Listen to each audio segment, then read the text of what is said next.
A paz e a graça do nosso querido Jesus Cristo seja na vida de todos.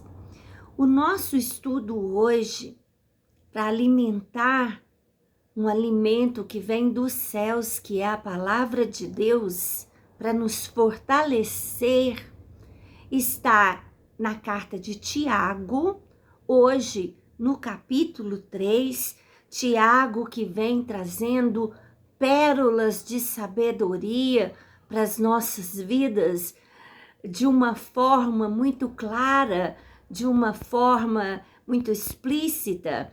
E hoje, no capítulo 3, nós temos mais uma palavra de Tiago, assim, para aprendermos, para termos mudança de vida. Vamos lá? Tiago, capítulo 3, o domínio sobre a língua.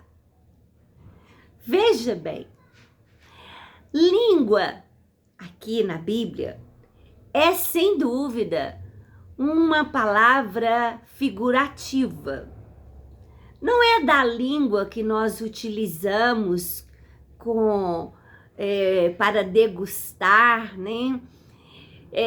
Que faz bem ou mal para as nossas vidas e para a vida de outras pessoas. Então, quando a palavra de Deus traz para nós esse cuidado com a língua, Tiago vai falar sobre o domínio, dominar, colocar cabresto na língua. Nós podemos certamente substituir por palavras. É o que sai da nossa boca. Palavras. Então vamos ver o que Tiago diz. Meus irmãos, não sejam muitos de vocês mestres, pois vocês sabem que nós, os que ensinamos, seremos julgados com maior rigor. Tiago está dando conselho a líderes que têm esse ministério de ensino, porque são os que mais utilizam da língua, das palavras. E se não forem bem utilizadas na vida de um líder, maior peso tem um ministério que nós utilizamos a palavra. E ele dá assim um conselho, olha, veja o que você está buscando de Deus, porque o ministério de mestre também vai levá-lo a um julgamento com maior rigor. Todos tropeçamos de muitas maneiras. Se alguém não tropeça no falar, tal homem é perfeito, sendo também capaz de dominar todo o seu corpo. Esse homem não existe. Existiu um, Jesus Cristo, que venceu o pecado, que venceu a morte. Não é para nós, seres humanos. Essa necessidade de dominar, essa necessidade de vigiar para não tropeçar, é algo que nós convivemos todos os dias. Em dias maus, difíceis, em dias bons, alegres, todos esses dias, todas as situações, saem palavras da nossa boca. A língua é utilizada. Quando colocamos freios na boca dos cavalos para que eles nos obedeçam, podemos controlar o animal todo. Os cavalos são colocados aqueles freios, né? Passa ali por dentro da boca e vai a rédea na mão daquele que monta, e ele puxando para a direita, puxando para a esquerda, folgando, ele consegue com que todo cavalo seja conduzido, dirigido somente com aquele freio.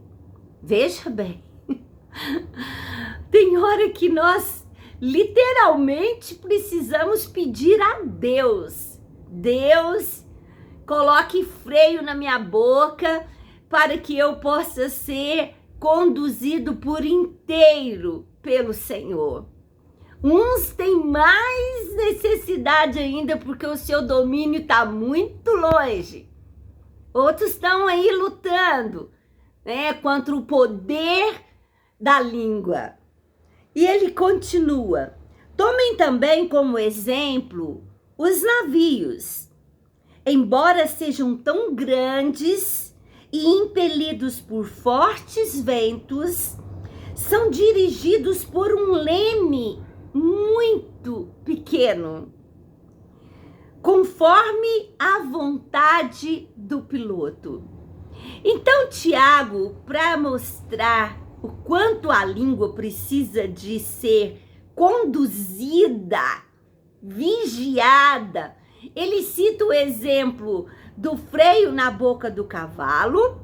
Agora ele traz para nós que um grande navio, e olha que hoje, com toda a tecnologia, um leme ainda existe no navio.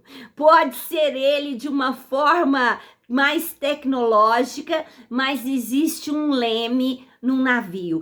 E aquele pequeno leme, em relação ao tamanho do navio, que às vezes mede quarteirões, esse pequeno leme fica na mão do piloto.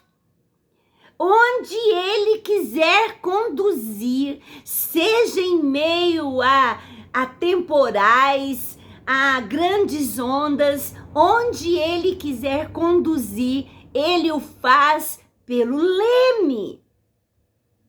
As nossas palavras precisam ser controladas. Vamos continuar. Semelhantemente, a língua é um pequeno órgão do corpo, mas se vangloria de grandes coisas. Vejam como um grande bosque é incendiado por uma simples fagulha. Um grande bosque, diante de uma simples fagulha, não é poderoso para conter as chamas que só vão engolindo aquele bosque. O que o Tiago está mostrando para nós? O poder de um pequeno órgão, o estrago que ele pode fazer. Colocando para que nós possamos entender. O poder das palavras que saem da nossa boca podem fazer um grande estrago, pode conduzir uma situação, é muito poder. Assim também a língua é um fogo, é um mundo de iniquidade, colocada entre os membros do nosso corpo, contamina a pessoa por inteiro, incendeia todo o curso de sua vida, sendo ela mesmo incendiada pelo inferno. A primeira pessoa a ser contaminada pela língua é ela mesma. O veneno que ela permite que saia da sua boca, o primeiro a ser atingido é ela mesma. Sabe por quê? A palavra de Deus diz que a boca que a língua, que as palavras que saem da nossa boca, ela sai primeiro do coração. Então, tudo que tem lá dentro de mim, que não é controlado, dominado pelo Espírito Santo, vivenciando o fruto do Espírito, que é amor, paz, alegria, longanimidade, benignidade, fé, domínio próprio. Se não são esses os frutos da nossa vida, algum outro será. Porque ele vai falar para nós aqui.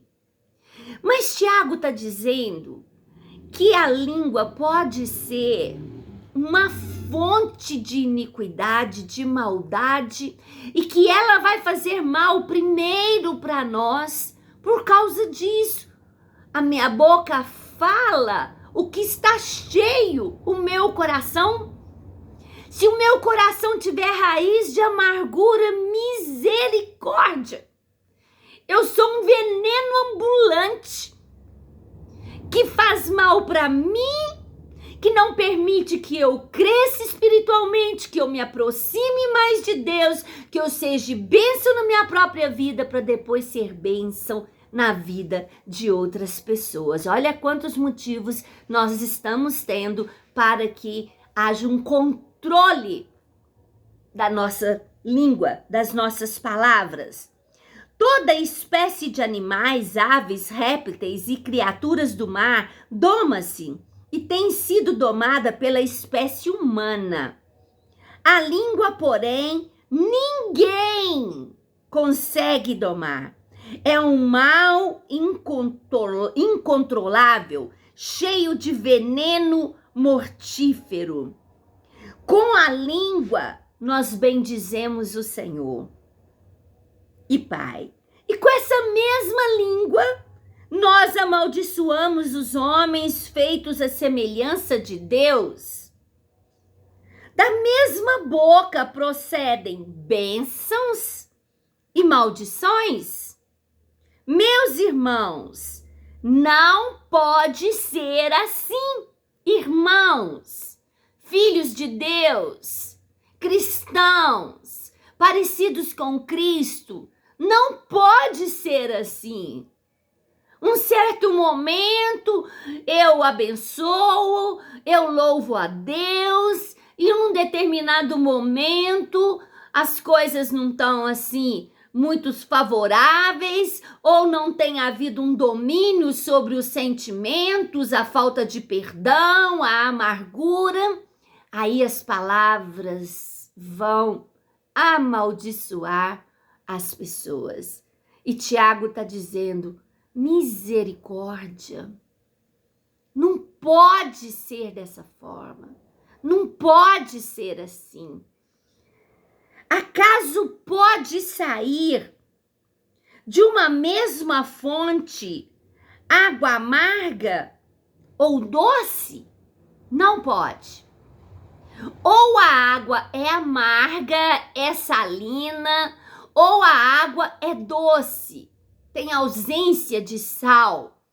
Não tem como ter numa só fonte água doce e água amarga. Não pode haver na vida do cristão uma hora bendize a Deus o Senhor, outra hora maldize o homem, os seus irmãos.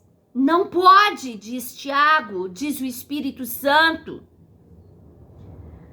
Meus irmãos, pode uma figueira produzir azeitona? Figueira produz figos. Da mesma forma, uma fonte de água salgada não pode produzir água doce. Tiago já foi direto na fonte de água salgada. Uma fonte que precisa ser aperfeiçoada, que precisa passar pela submissão a Deus, pela submissão ao Espírito Santo. Muito possível essa fonte não tem uma fé viva, não creu em Jesus Cristo, não é praticante da palavra, como nós vimos em capítulos anteriores, provavelmente essa fonte faz dissensão entre as pessoas, julgam conforme os seus olhos e a sua intenção no coração. Provavelmente essa fonte precisa ouvir, se calar e não se irar. Então é uma fonte que necessita completamente do Espírito Santo de Deus, completamente de se encher com o poder do Espírito Santo de Deus e o fruto do Espírito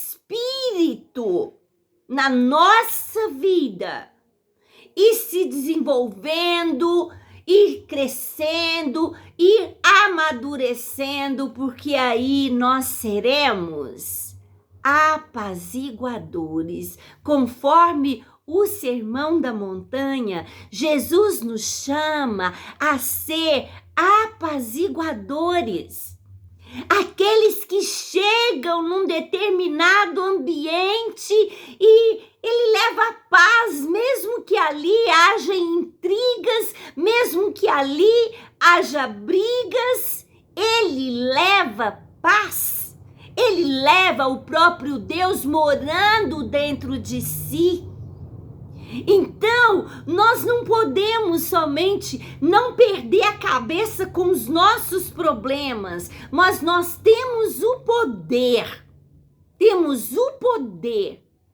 de levar paz onde tem trevas, onde tem brigas, onde tem desavenças, porque nós temos o Espírito Santo de Deus, aprendemos o domínio próprio, aprendemos que a palavra que sai da nossa boca, ela trabalha. As palavras trabalham. E elas podem trabalhar a meu favor ou contra mim. Elas podem trabalhar no meio que eu convivo, a favor das pessoas ou contra as pessoas. Elas podem abençoar e louvar a Deus ou pode murmurar contra Deus. Assim são as palavras. Que nós possamos ser como Ezequiel, que é chamado a um vale de ossos secos, sequíssimos, não para ser uma fonte amarga, mas sim para usar a palavra, para usar a sua língua, pela ordem de Deus, e chamar vida e profetizar vida naquele vale de ossos sequíssimos. E os ossos voltaram à vida. E tudo foi se agregando ao redor daqueles ossos até se tornar um ser humano, até o Espírito Santo vir e soprar o fôlego de vida e haver um exército. Antes era um cemitério a céu aberto com ossos sequíssimos. Ezequiel usou a fonte de água doce que tinha dentro dele. Amém? Que sejamos usados pelo Espírito Santo, porque assim seremos bênçãos para nós, para todos ao nosso redor. Louvaremos e engrandeceremos de todo o coração o nome do Senhor.